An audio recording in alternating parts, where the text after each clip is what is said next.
Bom dia! Estamos começando mais um Na Hora do Café nesta segunda-feira, dia 27 de abril. Olha, um dia muito especial, véspera de um dia mais especial ainda, e nós estamos começando o nosso Na Hora do Café.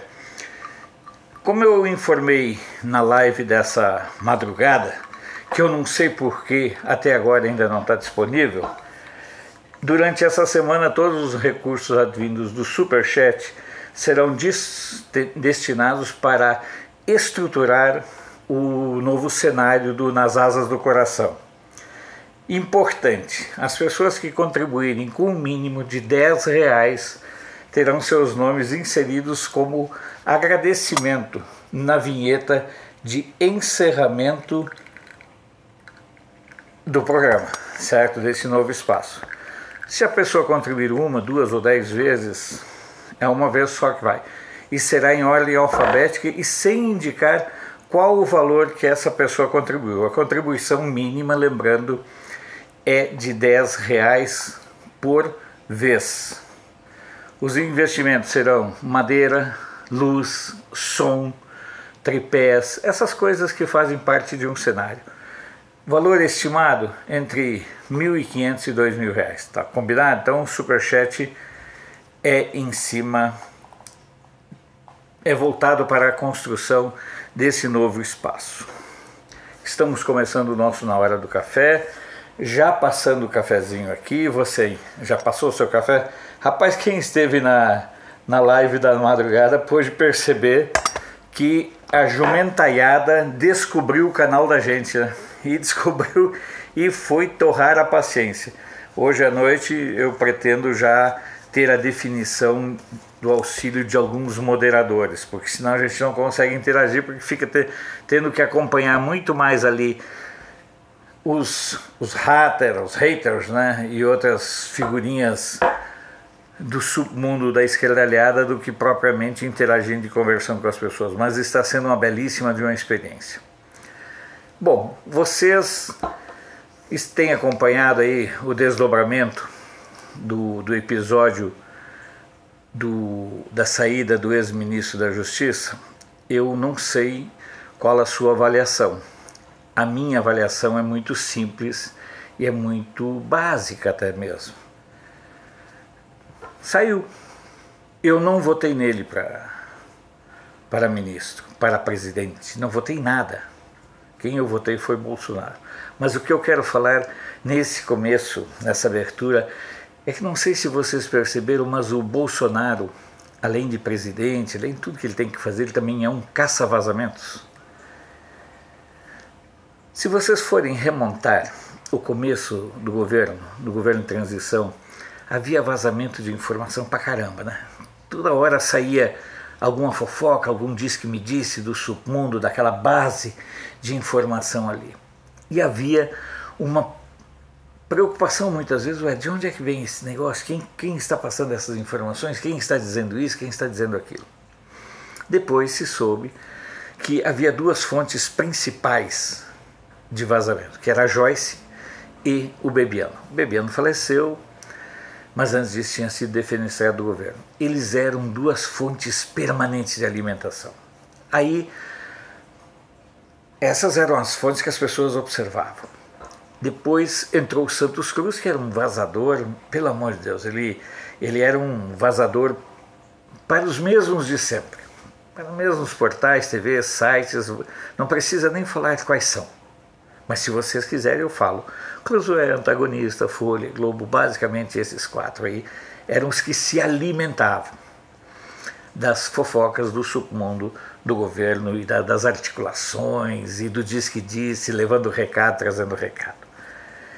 Era uma fase que eu inclusive cheguei a comentar e a escrever, que eram tão grandes as ofertas de informações que um amigo meu que é jornalista da Folha dizia assim: Alfredo, a gente não precisa ir atrás das notícias.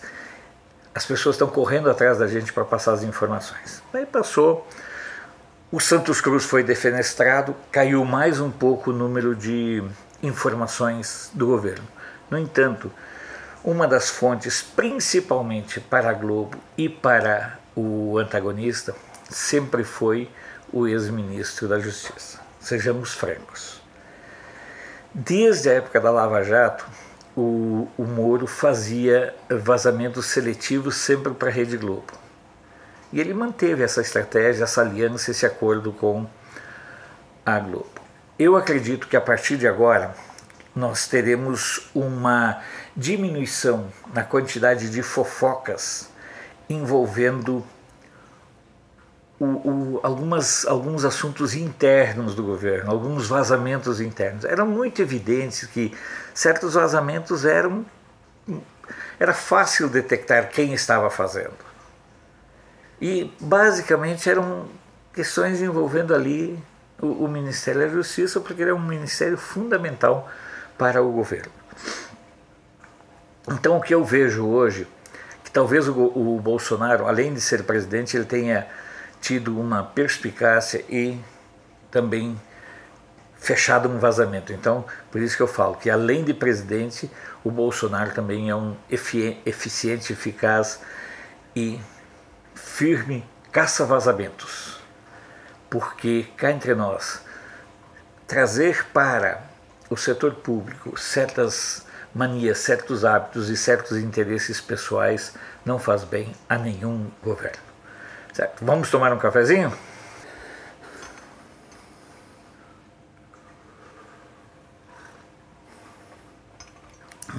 Muito gostoso.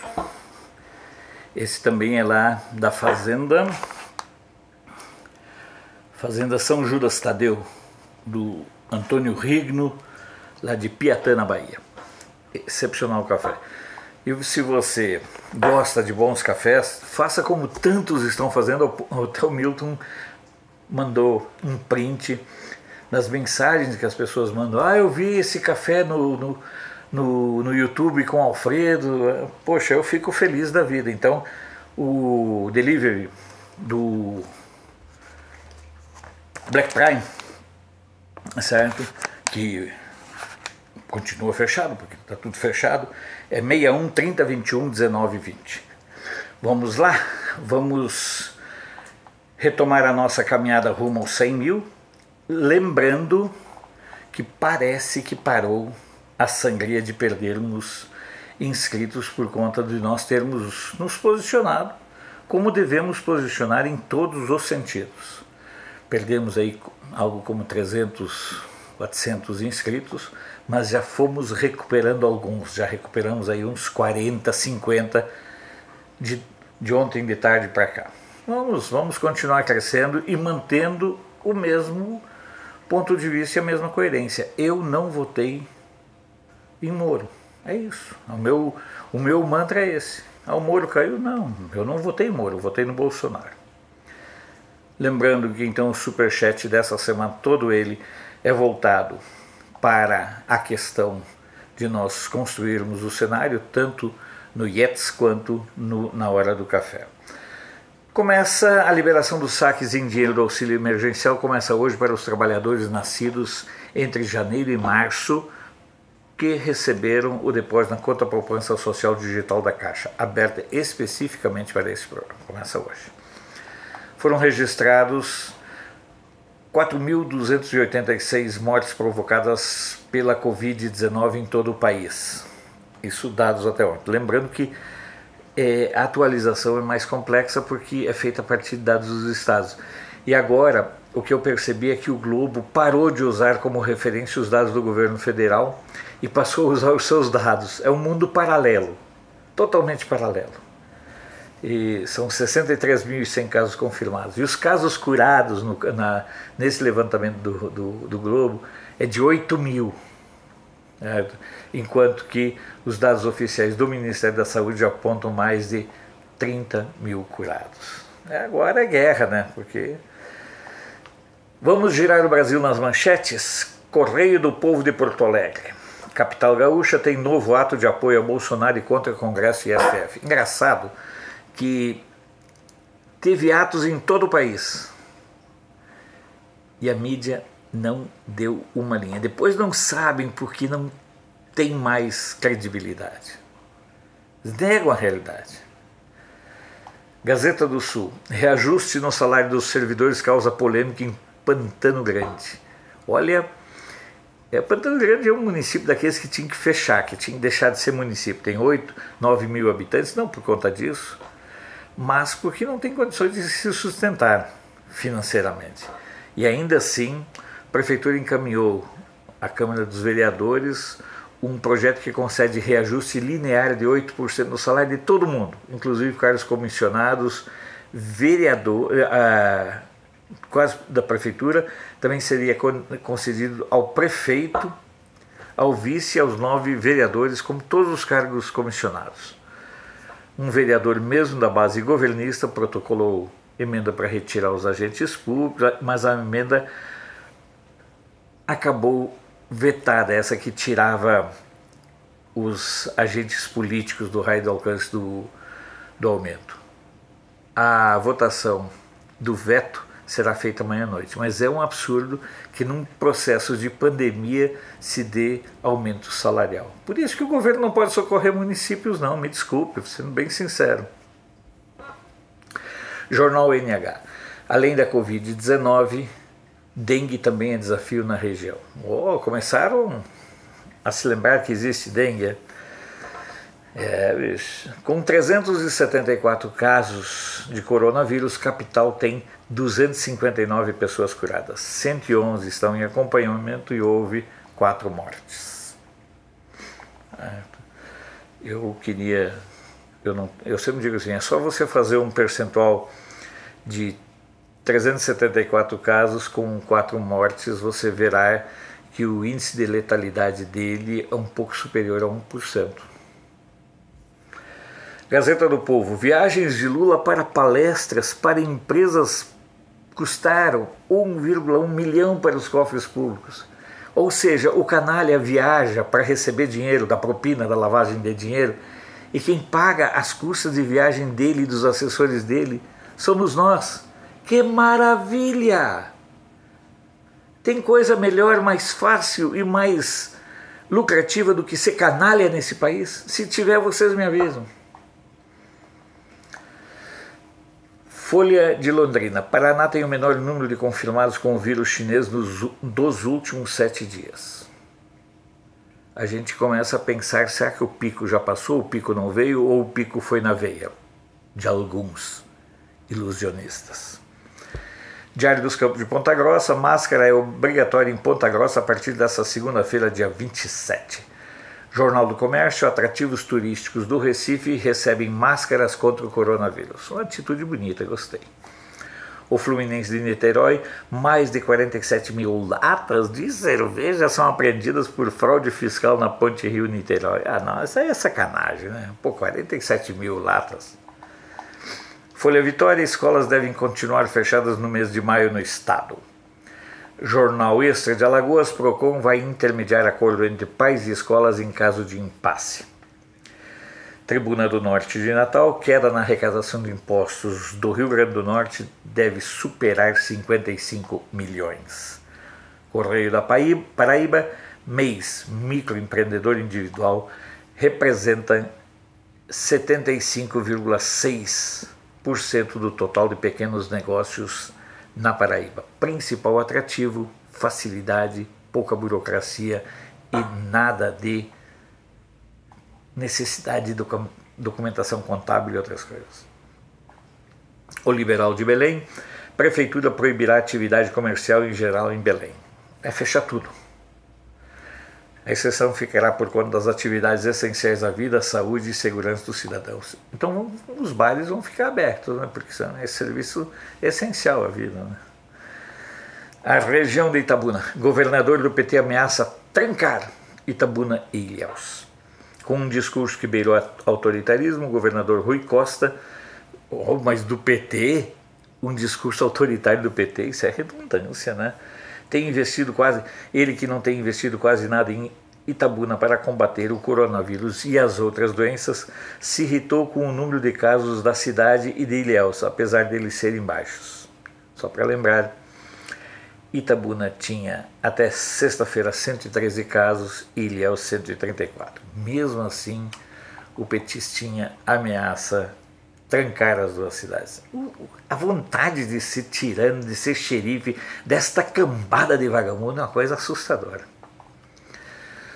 Tribuna da Bahia, impeachment de Bolsonaro divide siglas de oposição. Impeachment por quê? Por causa de 2 prints, inclusive expondo a comadre? Ali tem muito mais razões por aqueles e por outros que já circularam para prender o Moro do que empichar o Bolsonaro. Cruzeiro do Sul de Sorocaba, Justiça determina volta imediata do transporte coletivo na cidade, no caso na cidade de Sorocaba. A Tribuna de Santos, carreata pede abertura do comércio. Teve carreatas pelo que eu vi aqui, eu não vou ficar repetindo, mas teve carreata em mais de 150 cidades brasileiras. Mas a mídia oficiosa não deu nada. Correio Popular de Campinas. Campinas já supera 2.000 casos de dengue. Eu já falei, manda o pessoal da dengue fazer um acordo com a Globo, que daí vira assunto, né? Por falar nisso, vocês viram que o assunto Moro tirou da pauta o coronavírus? Eu até falei na live da madrugada, talvez tenha sido um equívoco do Bolsonaro colocar o Moro como ministro da Justiça, tinha que ter posto ele como ministro da Saúde. Diário do Nordeste, aqui é um título que eu não entendi. Transposição do São Francisco tem mais um atraso para chegar ao Ceará. Mas o jumento, a anta e o Temer já não inauguraram a transposição? Como é que é? Não, vou ler de novo. Transposição do São Francisco tem mais um atraso para chegar ao Ceará. Ué, mas já não tinha sido inaugurado? Eu me lembro, teve festa. Estranho, né? Sem contar que será necessário refazer largos trechos do canal, porque a obra foi uma porcaria, é casca, botaram só uma lima de concreto. Campo Grande News, 100 idosos ou crianças, missas de domingo voltam com máscaras e distanciamento. Algumas igrejas católicas lá de Campo Grande já abriram neste fim de semana, não deu, a matéria não tinha nenhuma reportagem sobre igrejas evangélicas, neopentecostais ou tradicionais. Atual Amazonas, em carta aberta, 13 deputados afirmam que Amazonas demonstra falso controle da Covid. O estado do Maranhão tem 187 novos casos de coronavírus e 463 pessoas recuperadas. A matéria também não explica se essas 463 recuperadas foram ontem, se foram na semana ou como, e também não fala se esses 187 casos foram ontem, na semana ou quando. Estado de Minas, em BH, carreata bolsonarista hostiliza imprensa e ataca Congresso, STF, Moro e Calil.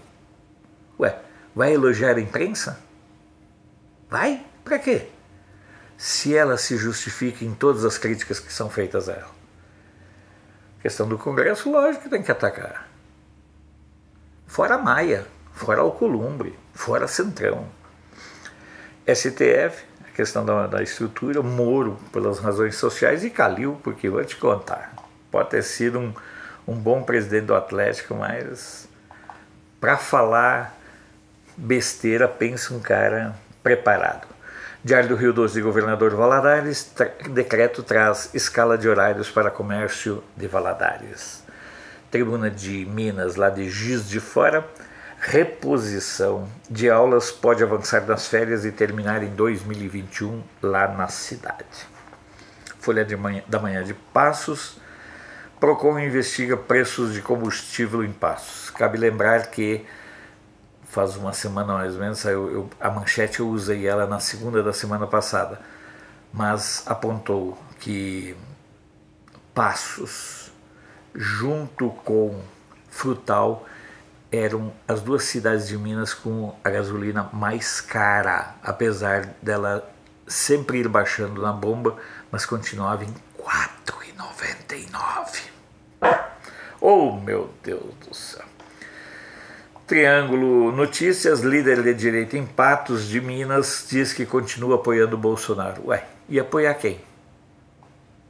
Jeca Tatu? Dória? Amoedo?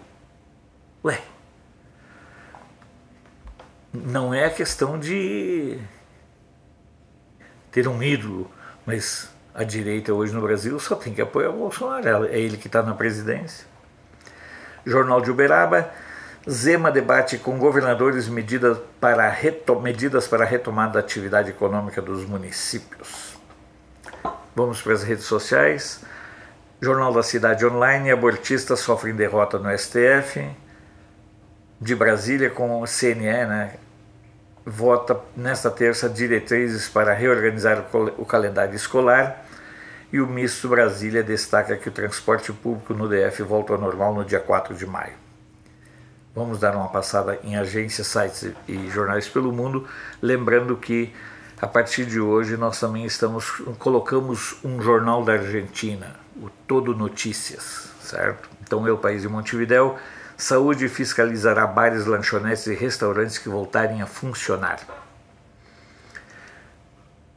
El Mercúrio do Chile, saúde anuncia que cirurgias eletivas voltarão a ser agendadas. Todo Notícias da Argentina, governo reconhece que a pobreza está aumentando por conta da quarentena. Ai, ai. E tem esquerdista que adora os governos peronistas na Argentina. É aquela coisa, adora porque não vive lá. Da mesma forma que adora Cuba, Venezuela, Nicarágua, Coreia do Norte, China, porque não vive lá. Ai, ai, ai. Andina do Peru. Ministério do Interior abre processo e afasta envolvidos em denúncias de corrupção. Lá tá feia a coisa. Mas lembrando que o Peru, o ex-presidente lá, o Alan Garcia, inclusive se matou. Ele foi denunciado por corrupção lá pelos idos de 89 e 90. Aqui no Brasil, o Sérgio Moro criou um lapso temporal investigando só a partir de 1º de janeiro de 2003, como se antes disso não tinha tido corrupção, porque era corrupção do governo FHC, do PSDB, ao qual ele é emocional e ideologicamente ligado. Inclusive, a esposa dele faz parte da LIDE, que é um grupo lá do Dória. Vamos seguindo aqui. Deutsche Welle, China tentou influenciar o governo alemão em meio à pandemia. E essas coisas, a China tentou de tudo. Alguns subornou, outros tentou calar. Rádio France Internacional, plano para o fim do confinamento será apresentado terça-feira. Isso lá na França. NHK, que é a Agência Estatal Pública de Comunicação do Japão, aumenta a possibilidade de extensão de estado de emergência no Japão. Lusa, ora pois, porque tem dias, eu sempre oscilo entre os dois, né? Que nem eu faço, igual que eu faço no caso do jornal de Uberaba, o de Uberaba e o de Uberlândia. Gente, tem dias que não dá para realmente falar disso, né? Olha, eu acabei passando por cima. Então, no jornal de Uberaba, não, eu falei, Zema debate com governadores, medidas para a retomada das atividades. Às vezes a gente passa batido. Seguindo aqui nas nossas viagens pelos jornais, pelos sites do mundo, à luz, empresas querem redução das restrições de retomada das atividades. ANSA, Itália tem menor número de novas mortes em mais de 40 dias. Financial Times, estados dos Estados Unidos se reabrem à medida que aumentam as perdas de empregos com coronavírus. Não adianta essa hipocrisia de... Tá aqui, então você tem duas situações típicas. Lá na Argentina está tudo fechado e está aumentando a miséria ainda mais. A Argentina já é um país miserável. Miserável e miserento. Então agora vai ficar ainda mais. La Vanguardia de Barcelona, como será Barcelona depois da pandemia? As ramplas vazias. Se eu tiver condições, eu quero visitar Veneza logo no período posterior a pandemia, quando sair do ar, porque vai estar bom de visitar, que vai estar vazio, porque do contrário você não consegue nem andar ali naquela Praça São Marco, nem nada, Milão, então visitar o Museu Rembrandt lá na Holanda, vai ser bom, para quem conseguir viajar logo no primeiro período. Agência Brasil, Embraer reajusta a produção após fim do acordo com a Boeing. Para finalizar, e antes disso eu vou tomar um café, e hoje eu não peguei a água. Por isso que eu estou tomando só café, mas estou sentindo... Olha, de vez em quando aqui procurando água, mas não tem. Bom, uma das características que a gente criou lá no IETS é fazer a leitura de 7 ou 8 agências de notícias para mostrar o que está acontecendo ali quando já terminou os noticiários, os programas de televisão com notícias, quando as agências nacionais já pararem de se atualizar, a gente vai vendo o que vai acontecendo no mundo, porque nós temos uma diferença do fuso horário que conta bastante. E aí, olhando esses sites de agências, é que eu encontrei uma matéria que é um verdadeiro primor de repugnância pessoal. Numa entrevista à EFE, que é uma agência espanhola de notícias, olha o que o asno, o líder, o mentor, o chefe, o ideólogo dos jumentos falou. Ele comparou muitos dos eleitores de Bolsonaro a vírus, dizendo que nós somos piores do que o vírus chinês. Tá lá, é só você entrar na EFE. É uma coisa que eu li essa matéria ontem à noite, antes de começar, hoje de manhã, na verdade, na madrugada dessa manhã, e fiquei matutando. O que um animal desses tem na cabeça? A sensação de impotência, a percepção da sua inutilidade frente à vida é tão grande que ele passou a agredir todo mundo. Ele sabe que ele é um verme que precisa voltar para a cadeia, mas ele sente um imenso prazer em agredir os brasileiros.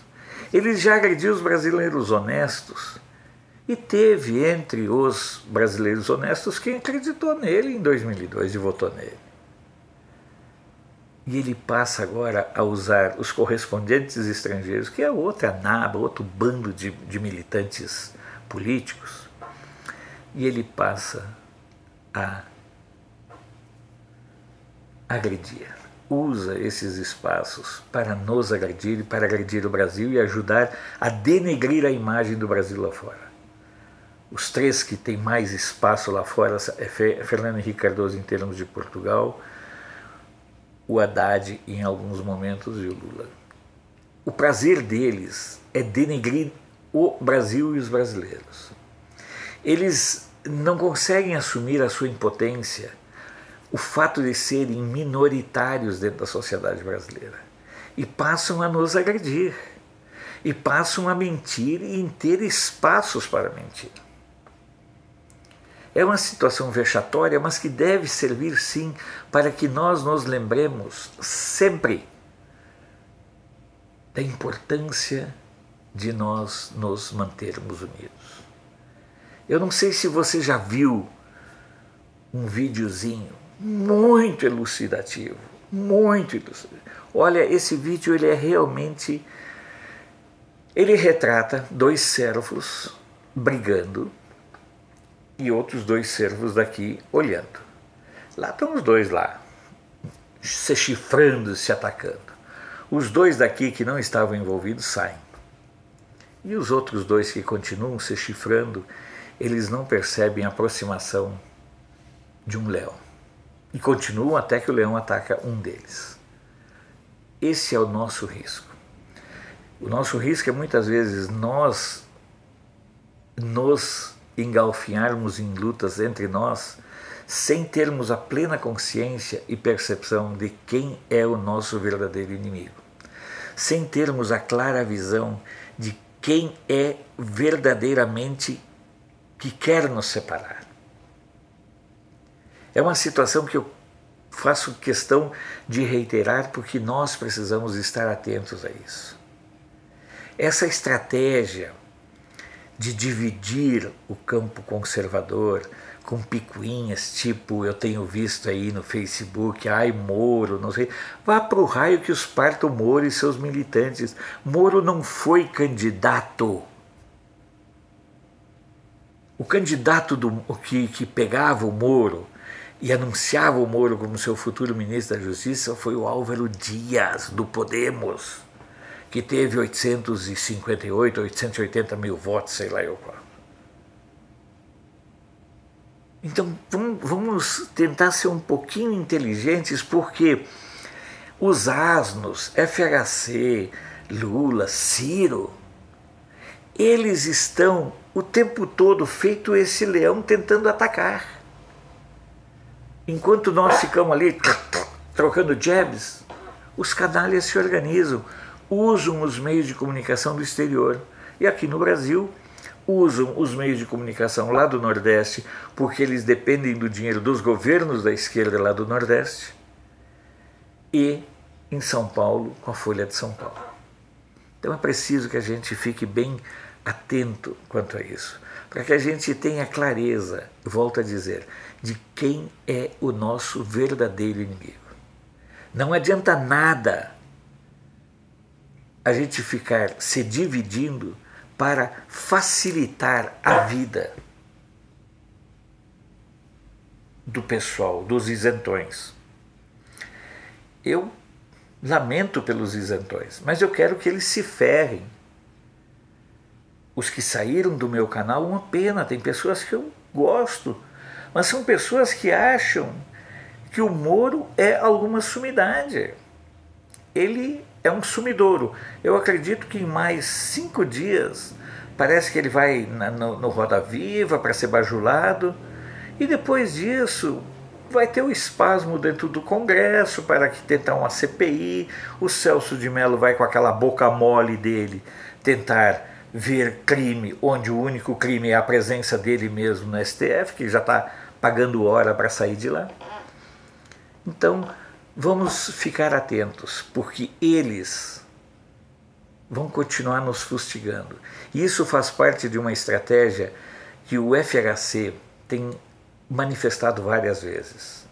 Desgastar o Bolsonaro.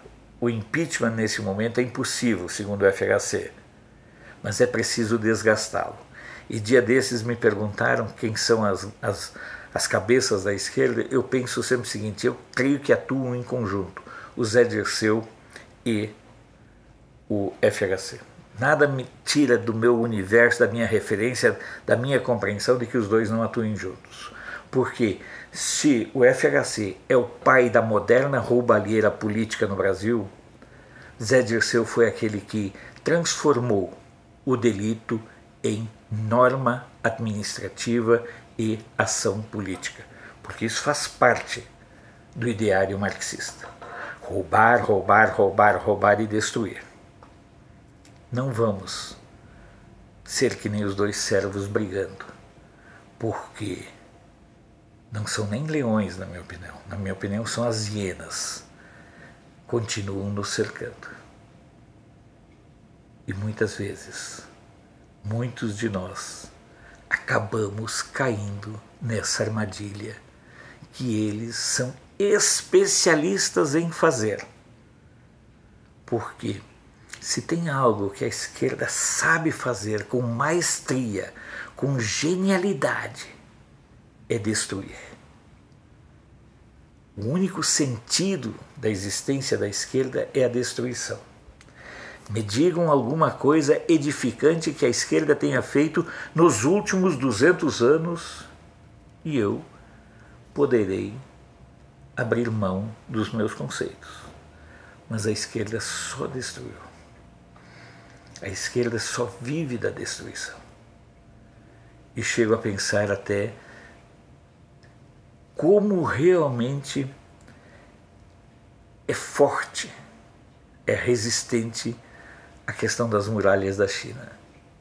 Resistiu a Gengis Khan e a tantos outros invasores e está resistindo soberbamente à ação deletéria dos comunistas do PCC. Então, não vamos nos dividir, não vamos entrar nessa pilha. Se alguém lhe falar alguma coisa do Moro, seja simples, é só perguntar: você votou no Moro? É simples.